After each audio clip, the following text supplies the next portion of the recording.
Hello and welcome to this latest YouTube video from the Terrace Scottish Football Podcast. I am Craig Fowler and I'm joined by Gary Cocker. Hello. And we are going to give our picks and predictions for the upcoming PFA Scotland Player of the Year awards for the men's side in Scottish football. So that will be the Players Player of the Year, Players Young Player of the Year, and the Manager of the Year. Gary, let's start with the big one, shall we? Let's start with the player. And was it you and myself actually who done a podcast a couple of months ago where we predicted who the nominees were going to be, and we got them right? Yes, we did. For once, woo, go us. Yeah, we did, and I think it was very much an exercise in who we thought rather than who we thought deserved it. If that makes sense. Aye, yeah. And so it has been proven in who has been given the nod. Aye, and I should probably go over those for whoever's unaware, and that is Lauren Shankland of Hearts, 2 Rangers nominees in Jack Butland and James Tavernier, and Celtic's Matt O'Reilly. Gary, first of all, who do you think is deserved of the award? And then I'll ask you for your prediction afterwards. For me, there's only one person, and I can't believe that I'm not taking this opportunity to wind you up, but it is Lawrence Shankland. Because if you look at each of these players, and I think we'll maybe talk a little bit about the timing of it and how that actually makes it quite difficult in a way to actually select, because things could happen which mean that any of the other 3 maybe deserve it a little bit more than Shankland, but I have my doubts because I think that were he not at Hearts this season, Hearts would not be, it's stating the obvious, they would not be as comfortable as they are in their current position. He is a player that is well beyond Hearts at this point, if we're being honest here. And I think the other players that are there, it's not that I don't think they're deserving of being on the shortlist. It's more just that there is one clear out and out person who I think would pop into everybody's heads, and then I think everybody would go probably fill out with some Celtic and Rangers players, which is what's happened. And I think there's 2 of the 3 other nominees are deserving of it, or I can accept it. John Lundstrom, John Lundstrom in the Team of the Year, you mean? Well, both the Team of the Year and of course. He's not nominated. It's James Tavernier. But that just goes to show I don't think he deserves it either. All right. To be honest, you just get Rangers players mixed up who have J as their first letter of their first name. Yeah, absolutely. But no, I think that Butland and O'Reilly, you can easily make cases for either of them. And whether it's Tavernier or Lundstrom, it doesn't matter to me, clearly. Because no, I just don't think that even if Rangers were to win the title, would you then feel like you probably should have given it to a Rangers player? Maybe, but if that's the case, then it's going to be Butland for me. But no, regardless of the sort of realpolitik of the situation, I think it's got to be Shankland. Yeah, my pick would be Shankland as well. Obviously got a bit of bias on my side, but I just think that if you look at last season, Kyogo Furuhashi won Player of the Year. I think that was basically giving it to the top goal scorer in the league, which does happen from time to time when there's no really kind of other standout candidates. I don't think Kyogo deserved it last season. I thought Rio Hatate was the best player on the Celtic team and the best player in the league. And I felt like it was a case of the players going, right, who scored the most goals? Okay, just give it to him. So if you're giving it to Kyogo last year, why not give it to Shankland this year when Shankland plays a much bigger part in Hearts' all-round attack than Kyogo did for Celtic last season? So that's why I think he should deserve it. Not only is he a huge part, not only does he score so many goals, but he's just a huge part of how Hearts play, and he's consistently very good this season. He obviously has his poor games, the semi-final against Rangers being the most notable one, but he's consistently one of the best players on the park. He scores loads of goals. Hearts have easily been the 3rd best team in the league, and therefore I think he deserves it for that reason. Who is your prediction, though, for the award? It's paired a little bit with Young Player of the Year, but I'll come to that when I come to it. So I think it's going to be Matt O'Reilly. I think that Celtic are looking at the moment as if they're going to go to the title. I think it is far easier to give it to an outfield player than it is to give it to a goalie. I think if you're giving it to a goalie, it has to be someone who has pulled up trees the whole season. And I think that Rangers' defence lately, not that it's Butland's fault, has been a little bit shaky. So I think it's got to be Matt O'Reilly. And I also just think that of the old firm players, he's one who could yet still go on to do, go on to the next level. And I think that some people might be thinking, we'll look a bit daft if we give it to a Hearts striker instead of a guy that goes on to play for bigger and better teams than Celtic. So I think it's going to be O'Reilly. I'm not entirely sure how the voting works, whether they get the votes and then they put the nominees in front of players and then the players vote again. I would guess that's not the case, and I would guess it would be done on the initial voting kind of cycle, which I think is kind of ends early April, and then it's announced towards the end of April. So, which is, I always think it's a bit of a weird way to do it. To do the nominating that early, because things just change. And I know they want to do it because they want to get their ceremony in, and players won't probably turn up to a PFA Scotland ceremony if it was after the season had finished, because they're like, no, the football's done, I'm away on holiday. But that's the way they do it. So at the time of the voting, so let me just double check this before I give my prediction, but at the time of the voting, Rangers' title challenge, and actually looked like they were going to win the title, hadn't fallen to pieces by that point. They were top of the table, and am I right in saying this? Yes. So the draw with Celtic, when it started to kind of unravel, was the 7th of April. I think the majority of voting had been done by then.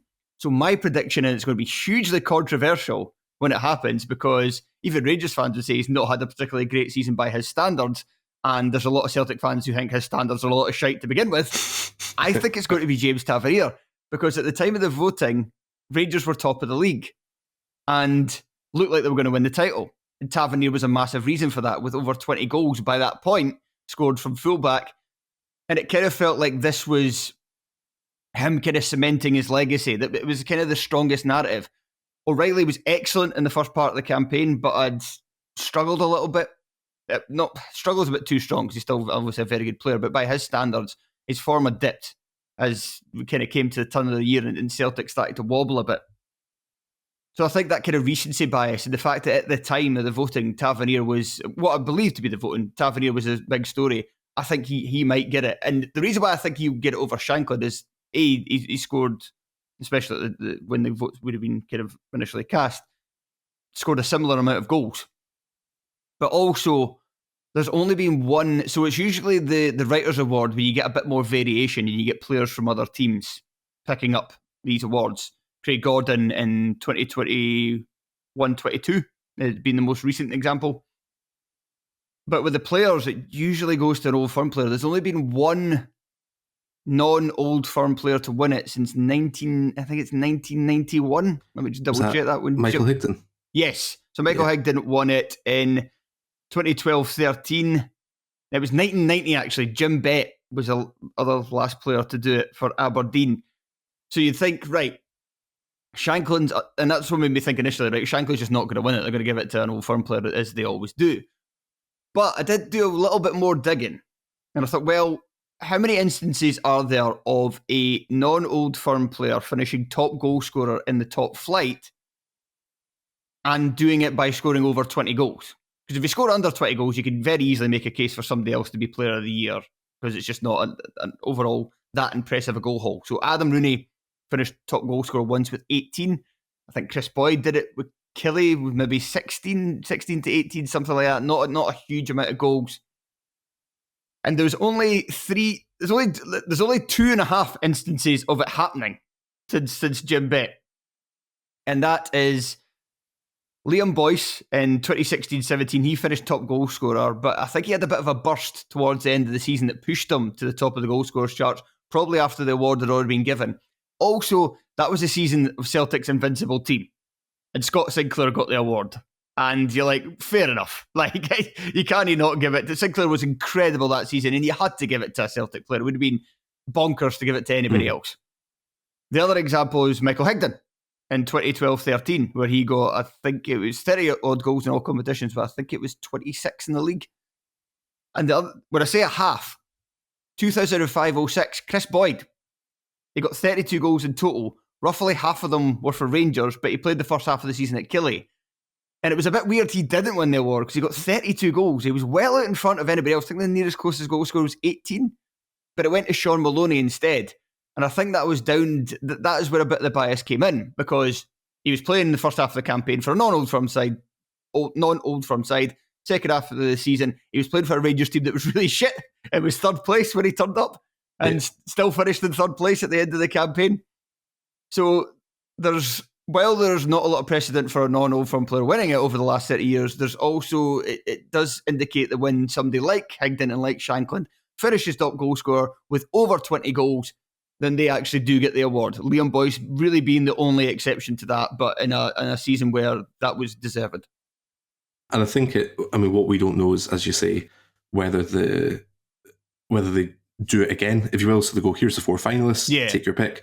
Or if they just do it on the initial tally. If they do it on the initial tally, I think that maybe leans it slightly in Shankland's favour, because then if you've got Butland and Tavernier, that's 2 Rangers players sort of splitting the vote, as it were. Yeah. But that's also why I think it could be O'Reilly, because he's the only Celtic representative. Yeah, if they get them to vote again, I would definitely say that my pick would be O'Reilly, because Shankland's not had a good few weeks, and that's... But none of them really have. Even O'Reilly's not been that great recently either. Like, it's just not the strongest class. Anyway, we should move on. Let's get to the Young Player of the Year. So the nominees for that were Lyle Cameron of Dundee. I was waiting for that. Just stop the count. That's it. David Watson of Kilmarnock, Lennon Miller of Motherwell, and Ross McCausland of Rangers. Okay, yet again, Gary, who is your pick for this? Come on, Craig. Who's my pick? Please. I don't think there has ever been a winner. I think we've definitely had nominees before, but we've never had a player win, or a manager win one of these awards. So for me, it's got to be Lyle Cameron, for me, because I'm incredibly biased and I'm happy to admit it. But I think that if you look at all the other players, Ross McCausland had a bit of a hot streak. He would obviously be the first posthumous winner of this award, given the reaction of Rangers fans to a tackle that was put on him. But I can't see it, or I don't think McCausland deserves it, because he had that, he had that streak, and that was it. Obviously, Lennon Miller was out for a huge section of the season. I think if it was me, and if I wasn't biased about Lyle Cameron, I would probably be going to Lennon Miller purely because of the impact he has on that Motherwell team. I saw, obviously, I most recently saw him in the 3-2 game at Dens Park, and once he came on, he just totally transformed what was happening. Motherwell were probably still on top in that game anyway, but they just absolutely dominated. He was pulling all the strings, and I think he's got a huge future ahead of him. And I think of the 4 players that are listed, I think he's the one that's probably got the highest ceiling, to be honest. But for me, it's got to be Lyle Cameron, partly because I'm biased, partly so because I feel like he's probably been the most consistent, and he's sort of warmed up as the season's gone on as well. Really integral to that Dundee midfield. He is, as we had in the top 12 central midfielders list recently, he belongs in that as well. And I think that he is undoubtedly going to get a lot of attention through the summer, and deservedly so. I think including from your own team probably, which will absolutely devastate me. Fine if he goes like Burnley sign him on a pre-contract or something mad like that and just financially dope us, that's fine. Gary, I'd rather have Lyle Cameron than Blair Spittle or Jan Danda, but Hearts have already signed this player, so it makes me... I don't think they're going to be signing another attacking midfielder from Scotland. Just stockpile. You've got Europe, and you were terrible when you were in Europe at the start of the season, so just stockpile. No, actually, please don't, because that means you're signing Lyle Cameron. I think the player that I think, he doesn't necessarily divide opinion, but I think some among us think he's the second coming, and some say, yeah, he's good, but that's it, is probably Watson from Kilmarnock, and I'm sure that Craig Anderson would definitely have him winning this award. To be honest, I would be happy enough if it was anybody but McCausland, which sounds like an anti-Rangers point. It's not, but it's just that would be... McCausland had a nice few games, but you can kind of see already that he's not really that...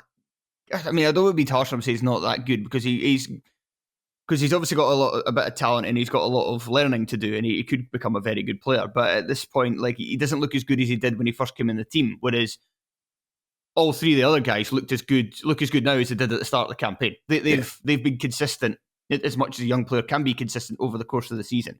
So anyway, your pick is Cameron. My pick's Cameron too. I think he's the best I think he's had the best season of the 3 you mentioned. There are 2, Miller and Watson. Watson's been in and out of the lineup, moved around a bit more.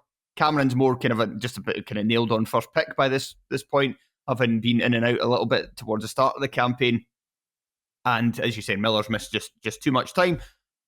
My prediction, so with regards to non-Old Firm players, there's so much more. So I said, like, since 1990, there's only been one that won it as the Players' Player of the Year. There's been 14 that have won it from non-Old Firm clubs for Young Player of the Year. However, none since 2014 and Andy Robertson. So this would be the first in 10 years if somebody else was to win it. Since then, Kieran Tierney won it 3 years in a row. Ryan Kent, David Turnbull, Leo Avada, Malik Tillman, and there was the 1 year for COVID where it was cancelled.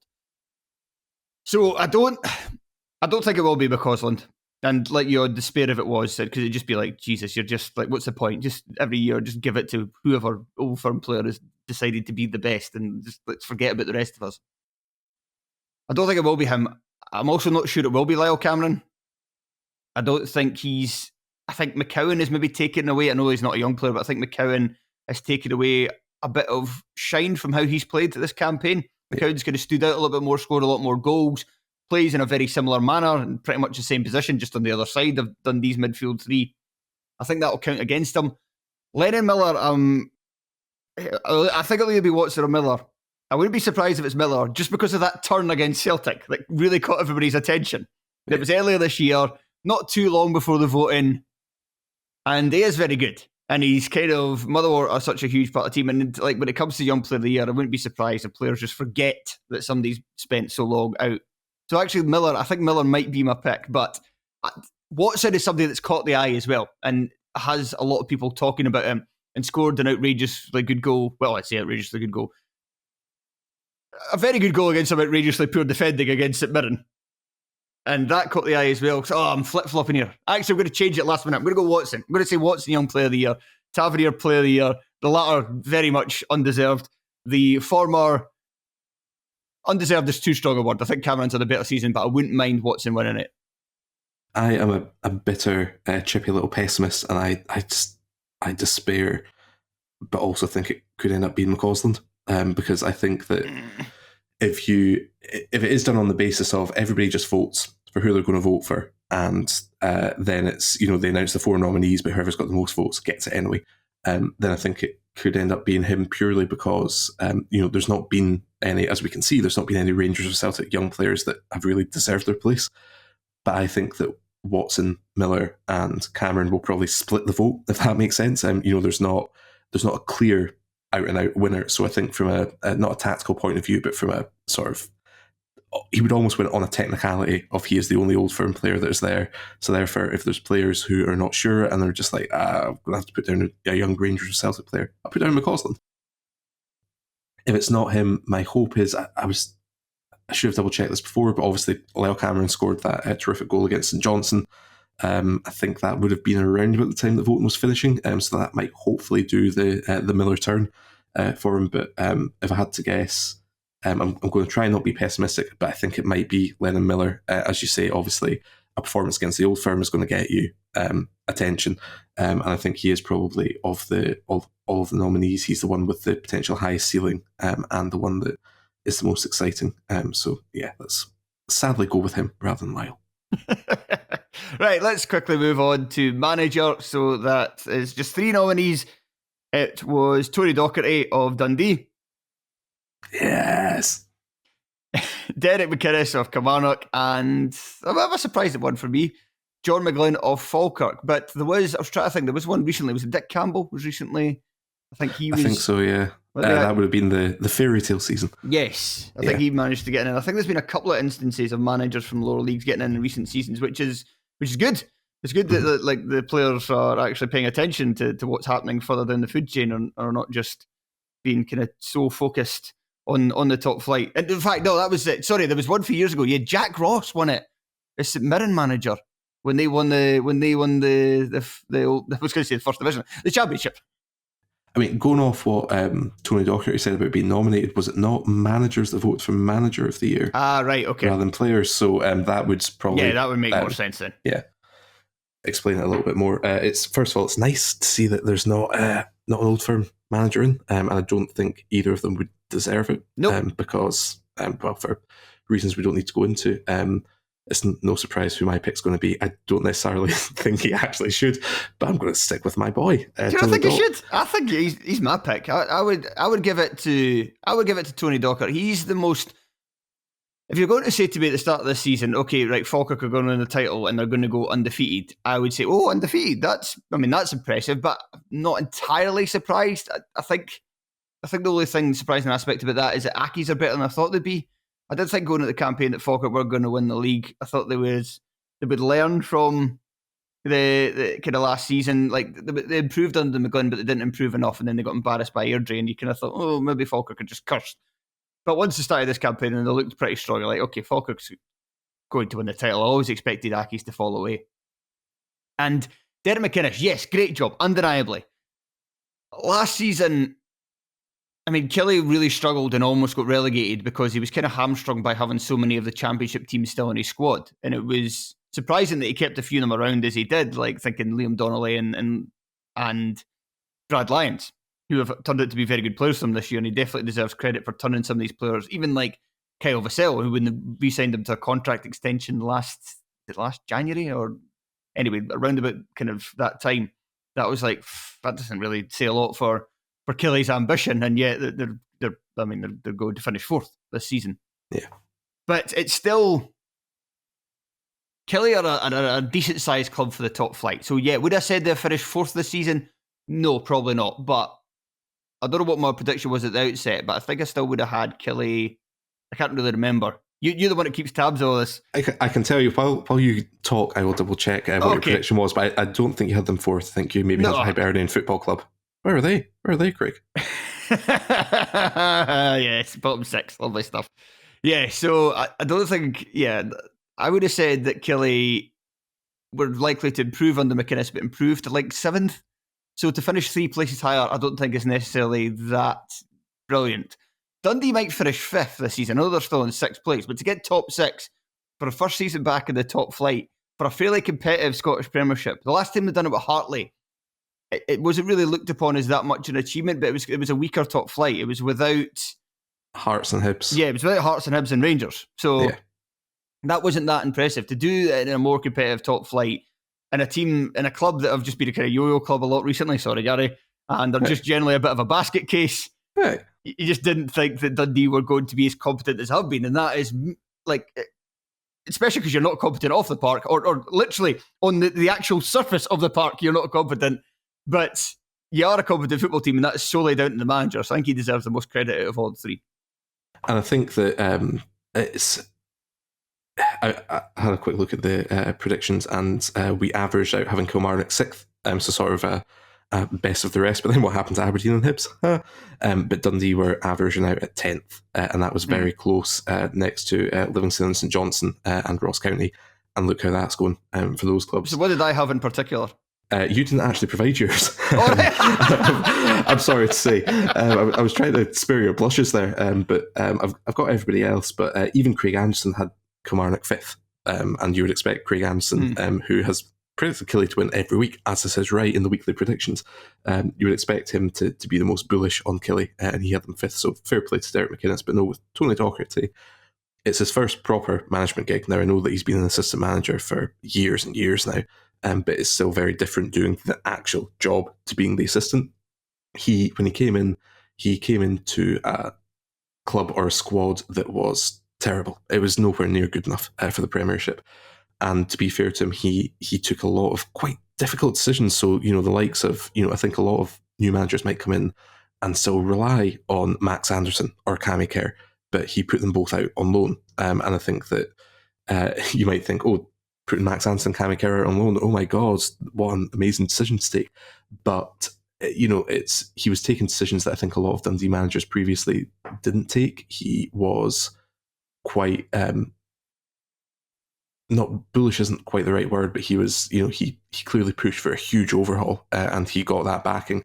And it was a gamble that the club took in it, but it's a gamble that's paid off. If you go through the signings, there's maybe a couple who haven't paid off, but for the most part, even the couple of permanent signings such as Mo Silla have really paid off.